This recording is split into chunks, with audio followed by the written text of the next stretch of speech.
में हिंदी भाषा को ज्यादा प्राधान्य दी गई। स्टूडेंट बाबा, बाबा has given more importance to Hindi. तो राम की आत्मा जो पूर्व जन्म में प्रजापिता थी, तो उसका सदैव रूपी रथ बंगाली रहा है। तो बंगाली क्यों, हिंदी में क्यों नहीं है? So, the soul of Ram, who was Prajapita in his previous birth, his chariot-like body was a Bengali. So, why did he enter a Bengali? Why didn't he come in a Hindi native? भगवान जिस रथ में आता है, भगवान बाप बन करके सारे विश्व का कल्याण करने के लिए वो बंगाली रथ में आकर के सारे विश्व का कल्याण करता है,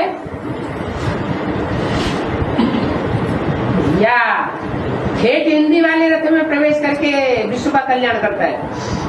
Baba, the chariot in which God comes as God the Father to benefit the entire world, does he benefit the entire world coming in the chariot of a Bengali, or does he benefit the world entering the chariot who is a Hindi native?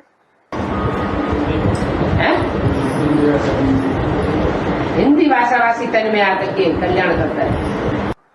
He benefits the world coming in the chariot of a Hindi speaker. इस मुरली में भी क्या बोला है? बाप आते हैं तो हिंदी में बोलते हैं या बंगाली में बोलते हैं या सिंधी में बोलते हैं? Just like what has been said in the Murli, when the father comes, does he speak in Hindi, in Bengali or in Sindhi? जो भी मुरलियां चलाई गई है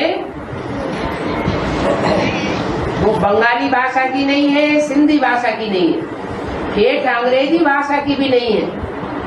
All Murlis that have been narrated, they are neither in Bengali, Sindhi nor in pure English.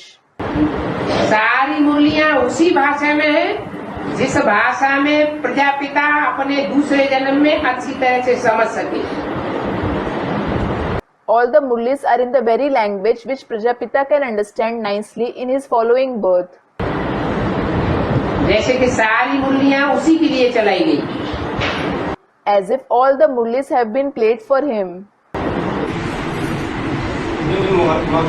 Mother language तो बंगाली थी। जो आदि में था। Student, his mother tongue was Bengali. Baba, the one who was present in the beginning, वो जड़ पिंड था या प्रत्यक्ष होने वाला बाप था? was he an inert fetus or was he the father who was going to be revealed? प्रत्यक्षता रूपी जन्म लेने वाला शिव जयंती जिसकी मनाई जाती है, महाशिवरात्रि जिसकी यादगार मनाई जाती है, वो था या सिर्फ जड़ पिंड था? Was he the one who was going to have a birth-like revelation, whose Shiv Jayanti is celebrated, whose Yadgar is celebrated as Mahashivratri, or was he just an inert fetus? पेट में गर्भ होता है, पहले जड़ पिंड होता है, बाद में आत्मा प्रवेश करती है। When there is a fetus in the womb, it is an inert fetus first. A soul enters it later. और बाद में वो प्रवेश की हुई आत्मा वाला पिंड प्रत्यक्ष होता है संसार के सामने, जिसे कहते हैं जन्म। Then the soul that enters the fetus is revealed in front of the world. It is called birth. तो तीन आयाम हुए। So that makes 3 stages. एक पिंड, One stage is the fetus. दूसरा आत्मा का प्रवेश होना, The second stage is the entrance of a soul. और तीसरा जन्म लेना। And the third stage is to be born. तो सन 36 में क्या था? So what was he in 1936? ज्ञान का बीजारोपण हुआ तो पिंड तैयार हुआ ना।